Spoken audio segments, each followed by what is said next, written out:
All right, let's try to make some sense out of this new Zero Z GFS run that came in on Friday evening.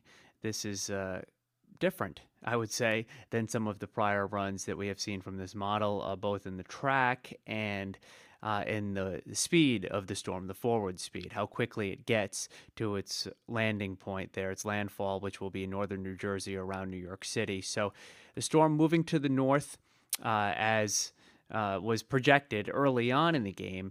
But one of the big differences is that it was projected to take a big swing out here to the east with a curve around coming in, something like that. And that does not really take place with the storm, as it does take a little swing out to the east, but nothing compared to what we were seeing in the prior runs. In fact, when we look at the prior run here at the same time, this is a comparison of the two. This is Monday 0Z. That's Monday 0Z.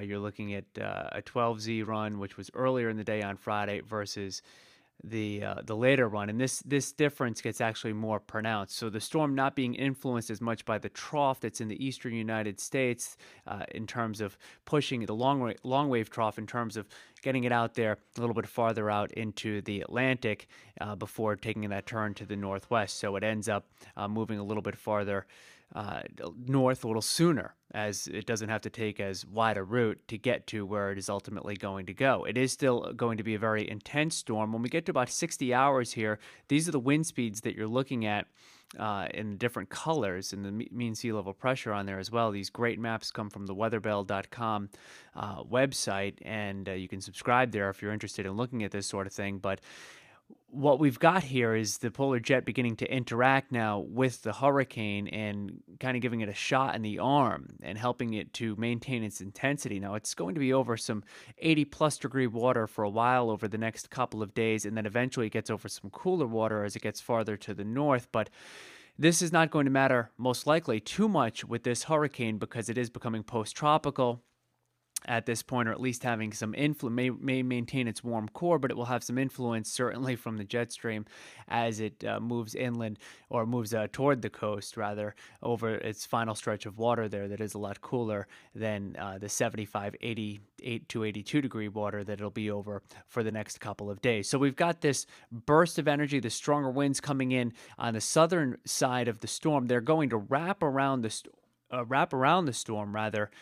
We'll compare again. I want to show you just how much of a difference there is. So these are the two different model runs. You can see it at 72 at the same time at 12Z Monday, 8 o'clock Monday morning. The two model runs are really quite a bit different, with the newer run being closer to the coast, although still well offshore, and also it is a little bit faster, coming in at about 12 hours faster than the prior runs. So the storm approaching on Monday, the weather really going downhill in southern New England on Monday. You can see the green shading right there. That indicates where you get into at least tropical storm force winds, and that would happen on Monday morning, if not late Sunday night, based on this scenario. And those stronger winds wrapping around the core of the storm as it approaches during the day on Monday. So just a nasty day with at least tropical storm force winds on Monday afternoon, taking place near the coastline and getting to tropical storm force by Monday midday as you get a little bit farther inland. The track of the storm, northern New Jersey to near Atlantic City, a very deep storm with a sea level pressure down around 950 millibars.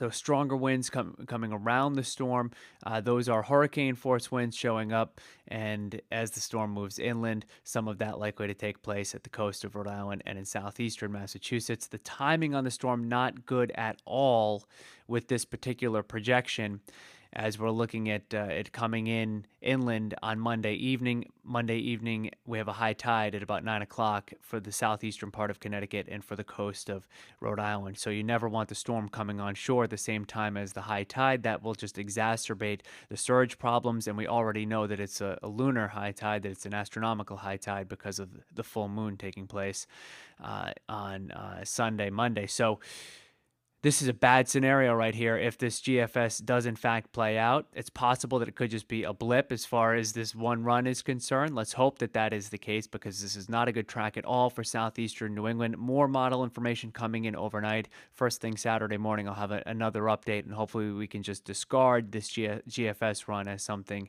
that is not going to take place.